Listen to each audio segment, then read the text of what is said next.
basically, thank you so much. You have come. I have overworked you so much. Thank you for coming. I know you are so busy. See, you are up to Saturday, and you are here. So I want to thank you on behalf of the commissioners. My colleagues, the religious sector, I'm very pleased to welcome you to this forum, joining our first presenter and also our CEO to say karibuni sana. We are happy because we are coming here to talk about a very important issue. We are coming to talk about the general elections and to fulfill the mandate which the Constitution has given to EACC, as we have been told.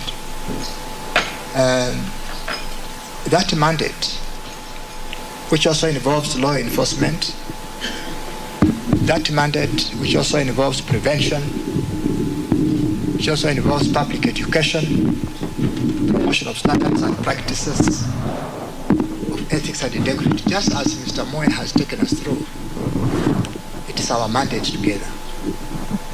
The Constitution of Kenya 2010, which I know most of you are involved in bringing to fruition, is very clear that all power belongs to the people. I don't know whether you have realized that all power for this nation belongs to you, belongs to the people of Kenya. But because we cannot exercise that power at our individual levels, we donate it by electing our representatives to exercise that power on our behalf and for our benefit as a people of Kenya.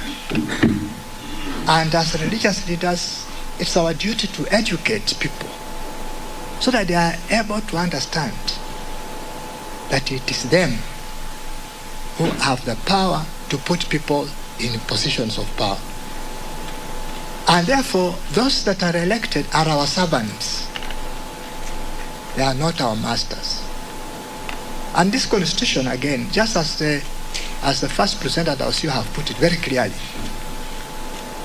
it sets out the objectives and the values which these people we have given power to have to uphold. But in this country, is that happening? It has turned upside down, where the elected leaders have become the masters of the people instead of servants. And as EACC, custodians of Chapter 6 of this Constitution, plus the many other articles that you have been told, we are calling upon us to help our people know that they have the power to elect leaders who will go to serve them. Now, the biggest threat which my staff come complaining about is that as we discharge these responsibilities, some of those that are affected threaten them. They say,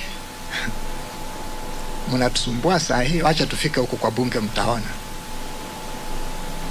Because the arrangement of the power that we have is that a commission like this one is responsible to the people of Kenya through Parliament.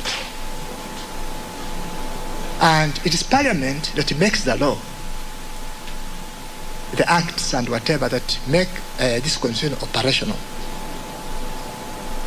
Now, my friends, it's a serious duty that you are called upon to do. Get the people who go to that Parliament that have the moral capacity and courage to enact those laws that will deal with a corrupt person.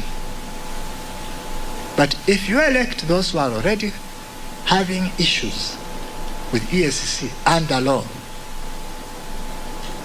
and when they reach the Parliament, what will they do? They will muscle the same law, and they will continue to intimidate state officers that are running institutions which are guarding these values.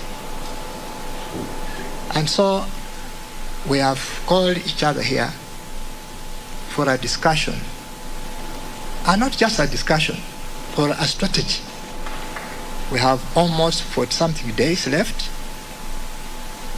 In those days, when I was actively together with you in the pulpit, we could go and start a serious civic education program. We should fashion our sermons towards reaching the inner person of our congregations and convince them that they have the power of the vote to make that change. And so we have come here together to see whether we can have an honest discussion, and at the end of which we get a strategy that ESC, together with the religious sector, with the powers given to us by the Constitution, we continue to educate people as they go to do the elections. You have heard that again our staff had to burn the overnight lamp to make sure they vet 21,000 people. Just look around and see what is on their database about them. And they identified about 241. Although when I see, I'm still saying continue to comb that list. You might be surprised if we get a little more again. And so as we get on to get more, we shall be again flagging them out. But seriously, Kenyans were so good at making sure we wear a very bold face, even in the event of being caught with the hands in the pot. Anasema mkono ulikuwa bado sijashika, nilikuwa karibu nachukua lakini sijachukua. For those who preach, I can give you an illustration. One of the illustrations I used to preach about was that there was a regulation kwamba people should not eat game animals because that's poaching. And when somebody was found, he said, "No, I was not eating. I was just tasting." You know, he was found red-handed with a meat. He said, "No, I was not eating. I was just tasting." And that's how we are. My friends, get there and let us use the power of our vote to make a change. This is a serious issue because corruption, as you have been given those figures, it is more. It is the cause of unemployment in this country. If I ask among us seated here, how many have brothers, have sisters, have their own children in the home looking for jobs? Perhaps all of us will put up our hands. Now, why should that be? When we know the cause of that unemployment is corruption. The cause of the expensive things in hospitals, in whatever, it is corruption. And this year now, after 5 years, this is opportunity. Let's go out. Let's go out and use the capacity that God has given us in that office of your religious organization. Let's do our part. Let the rest be left to God. I don't want to say much because this is an opportunity for all of us to discuss, as I've said. I will perhaps just summarize some of the points which can guide us as we talk about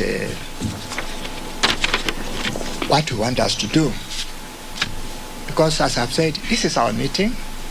After this, we get a break, come back when you are fresh, and then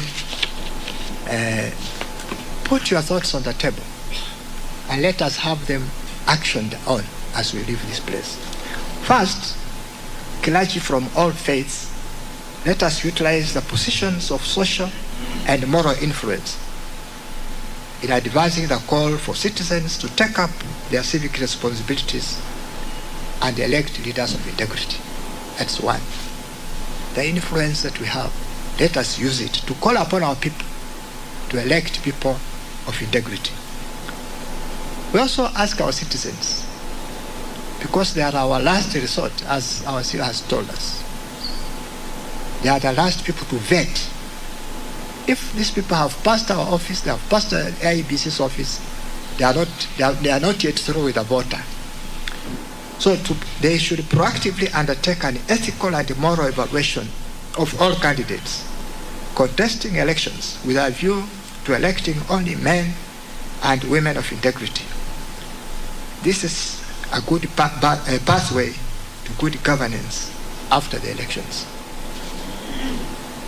And also the parents and older members of society to reflect on the deteriorating moral fabric of our society and to resume their social obligations of nurturing and promoting moral conduct.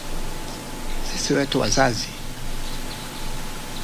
all of us and elders of the society, this is our time to begin to mold the new generation of Kenyans who will be good people. And the media and civil society. The media is very crucial in this work as they help to amplify what you people will be doing. They should illuminate the ills of our society and expose those responsible for moral decay in our country, because that will help to educate people on who is the right person to vote for. And to those of us who are serving in the public service, we should integrate ethics and morality in our duties to the public. In doing so, we should embrace humility, compassion, and fairness as virtues that can propel our work. This way, we shall be able to bequeath the next generation of a just and fair society. Now, the reason why religious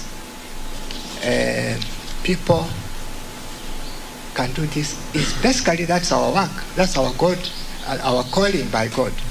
Those of you who are able to read the Old Testament, the book of 1st and 2nd Samuel, actually the entire compendium of 1st, 2nd and 2nd Kings is about politics. You see, there's an old man called Eli there. His era ends with the capture of the Ark of the Covenant, isn't it? And the nation of Israel thought they are finished. And then Samuel comes up, he relates with the people and God. But the main concern in that whole epilogue, discussion, is the type of leader that will advance God's values to the people. So God and Samuel, of course, seeking God's guidance, is concerned about which type of leader is God calling to help these people. Again, you will see a lot of concern for the people, the welfare of the people in that book. And you will see that interaction between people, God, and leaders. A big concern. And that's our calling as religious people. It's not something we are picking from the air, no. It's not something we are talking because ESCC has said it. No, it is our calling.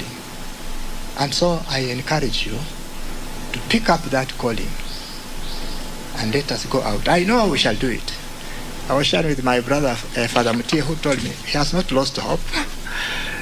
He says, with this work together, we shall deliver a wonderful Kenya.